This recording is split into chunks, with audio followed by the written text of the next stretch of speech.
Ladies and gentlemen.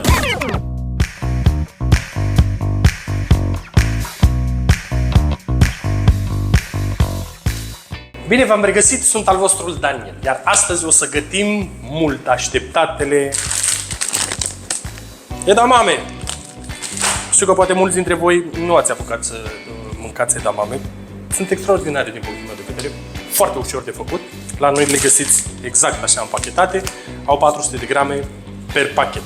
Ce facem? Luăm frumos pachetelul, îl desfacem, punem într-un castron, adăugăm apă peste, le spălăm, după care le punem la fiert aproximativ 10-15 minute. Foc tare! Edamamele au ajuns la fiert. Haideți să vorbim un pic și de ingredientele de astăzi, care sunt atât de puține și de simple. Avem usturoi pisat, mi-e place să-l pisez la blender, după care să-l țin cu ulei. De ce? Exact cum am vorbit și în videoclipurile anterioare, dacă nu am adăugat ulei, am format niște bulgărași care ajung la noi în tigaie și nu vreau ca usturoiul să rămână într-un singur loc, vreau să fie uniform peste toate edamamele mele.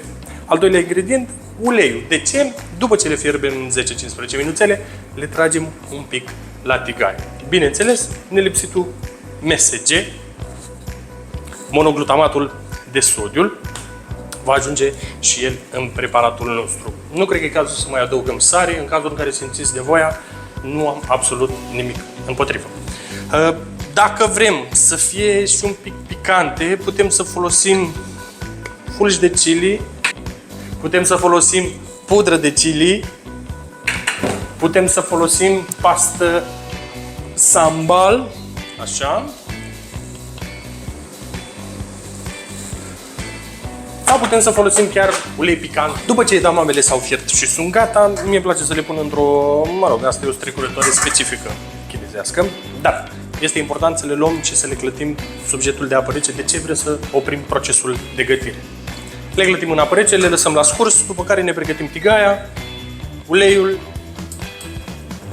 și, bineînțeles, edamamele. Focul mare, tragem edamamele la tigaie. După ce edamamele noastre sunt gata, folosim, bineînțeles, monoglutamat de sodiu. Și piesa de rezistență, usturoi. Eu o să folosesc o lingură generoasă, de ce? Vreau aroma aia de usturoi.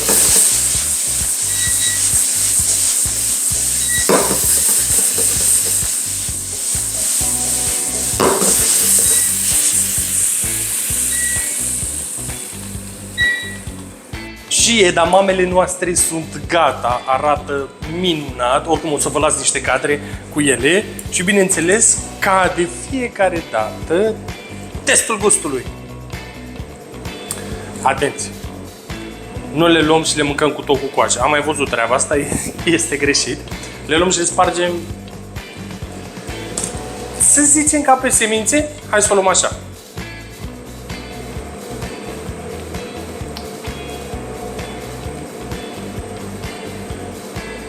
Da.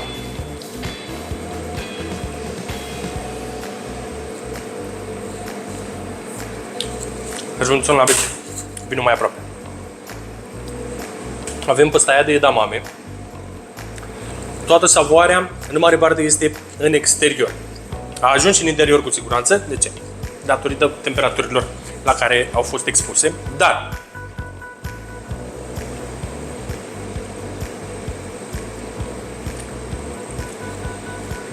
și așa, doamnelor și domnilor, se mănâncă edamamele. Superbe, ușor de făcut, rapid de făcut. Putem să le punem la orice masă. Și sunt sigur că oricine, de la mic la mare, le va îndrăgi. Nu uitați că absolut toate produsele pe care le vedeți în videoclipurile mele le puteți comanda oricând, la orice oră și vor fi livrate direct la dumneavoastră acasă. O să las aici numărul de telefon afijat unde ne puteți scrie pe WhatsApp, unde puteți să vedeți și catalogul totodată și îmi puteți scrie mesaje în cazul în care aveți nevoie de mai multe detalii.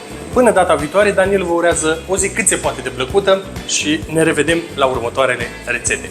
Zi minunată!